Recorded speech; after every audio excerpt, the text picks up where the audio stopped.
Garden for Cheap with me, Rachel. And today I want to do a video on something that I've basically been trying to do a video on for quite a while. I built it last summer, but some things happened in my camera, how my phone broke, so never got around to it. I did take pictures while I was building it, and I'll throw those together in a slide. But I built a spiral herb garden. And I did mine out of rock, because that's what I had in my yard. Plenty of rock. I kind of live on a rock bed. But you could build it out of wood, bricks. I've even seen one that was done out of soda and beer bottles on Pinterest, which is pretty cool. But what it is, it's basically its own little microclimate. And it's like a little three-dimensional sloping garden bed. It's just a garden bed that you, like, if you took a straight garden bed and twirled it into a shell shape, it's basically what it is. It saves on water, because you can water at the top and the water goes down to the bottom. Attracts pollinators. It's attractive yard ornament, I guess is what you call it. Saves on space if you build it right. Mine's pretty huge. I'm not sure if it saved on any space, but it looks good. As far as how many swirls you go down, I think that's pretty much up to you. Me, myself, I'm not one to go on patterns. I just started finding the biggest rocks I could and started with those, working my way up to smaller rocks until I got what I wanted. And I did put a pond on the end of mine. And if you do put a pond, you want to put it on the facing north if you're in the northern hemisphere, or facing south if you're in the southern hemisphere. And that kind of helps to reduce the water evaporation with the pond. Ours wasn't that bad last year, but last summer was really weird. July was a drought and a heat wave, and August and September was like record rainfall. But I like mine. I did a little spiral, and then I did another garden bed around it, or flower bed around it.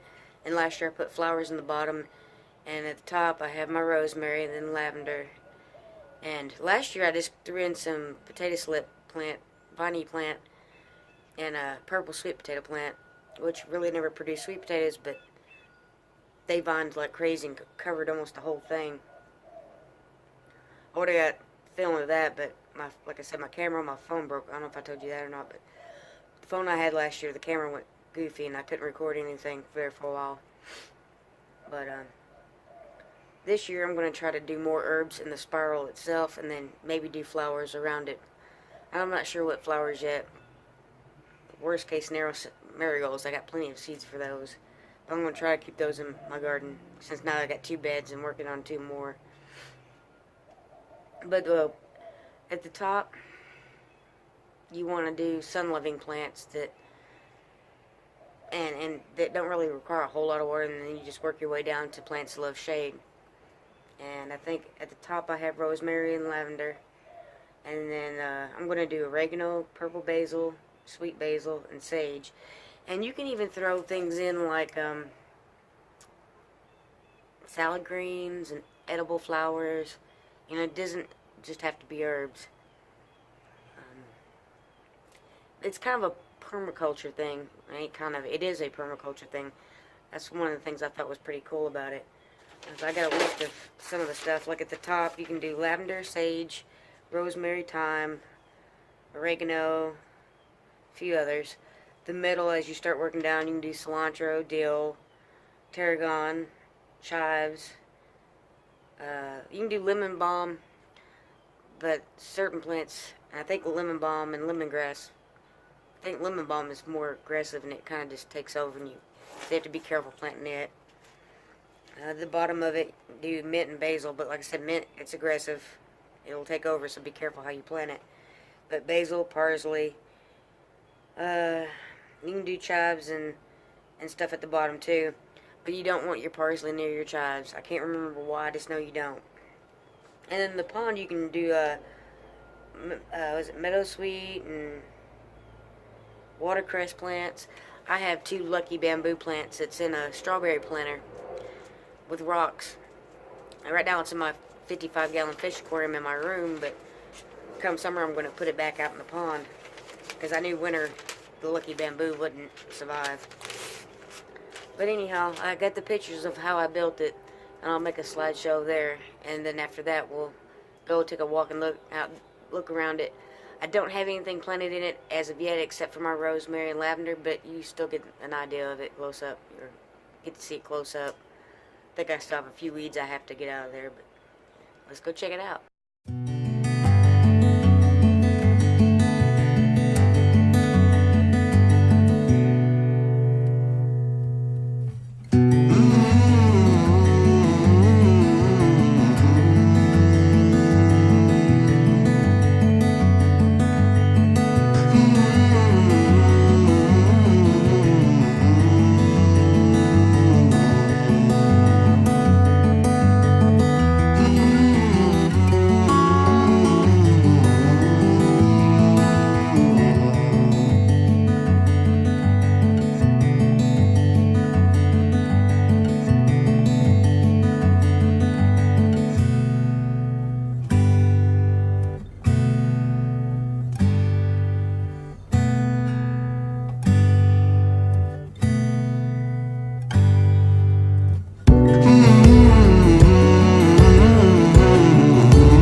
Alright, here we go. You can see I still have some weeds to pull out. And you can see how it kind of spirals up. I really wish I would have put another spiral in there. But it was July, we were having 100-degree weather, and I was getting tired. And I can see some weeds I need to get. But this bottom half is where I had just regular flowers. I can't even remember the names of them now.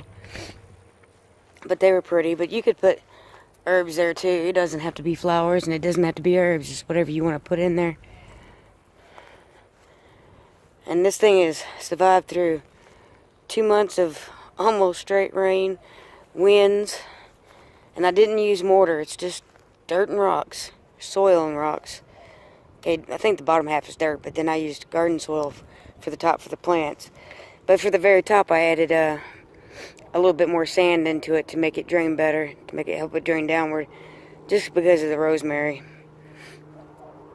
And this right here is my little solar panel for the fountain that goes into the pond, which I took out through the winter. Wasn't no need in it. But you can see how that goes. Hope I ain't making you too nauseous. You can tell my allergies are kicking, so I sound like I'm in a barrel or something. And my pond is dirty. All I used for the pond, I just used a tarp, and I got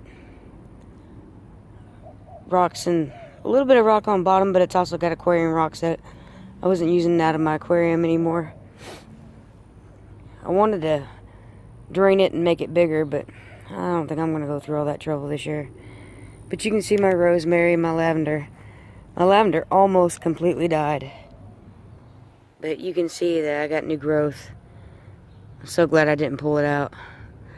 But there's the rosemary, and it's doing real good. There's only one little spot on it. And you see how the path it runs down. And I have these rocks here to kind of stop, well, not really stop, but filter out any water that might drain into the pond so the pond doesn't get nasty. And I really don't have to use a filter for it. As long as you keep leaves out of it, it won't leach any of the, oh, I forget what it's called. The leaves is what makes the water nasty. Well, that and algae, but the minnows and I think there's a couple mollies in there. At least they were before winter. And I know they survived because I saw them the other day. They eat algae. But it also gives an environment for frogs and stuff like that, and gives birds something to drink. And that's another reason why there's rocks. And I'll have that vase back in the center, because that way if a bird falls in, they can easily get out. Hey, Xena. Have to make your appearance too? Alright, well there you go. Let's back up and see if we can get the whole thing into the shot. I'm pretty proud of that. I like it, especially when it has the flowers and the herbs and stuff growing. It's just really beautiful. Last summer I'd come out and bring a chair out and sit right in front of the pond when the fountain would start to go, as soon as the sun would hit it. I like to create some kind of battery pack and camouflage it out there. That way the fountain's always going. But there you go. I hope you guys like it. Sorry for all the camera shaking. Alright, I hope you like that. It's almost one of my favorite things that I've built garden-wise. And remember, you don't have to do it like mine or like anybody else's. Get creative with it, Find materials that you have. It doesn't have to cost you anything to build it. I liked it because of the artistic play in it, I like kind of like having a clean canvas and just seeing something and putting it together. Anyway, if you guys like this video, make sure you give me a thumbs up. Don't forget to hit the subscribe button. Hit that little notification bell. And y'all have a good one. God bless and peace.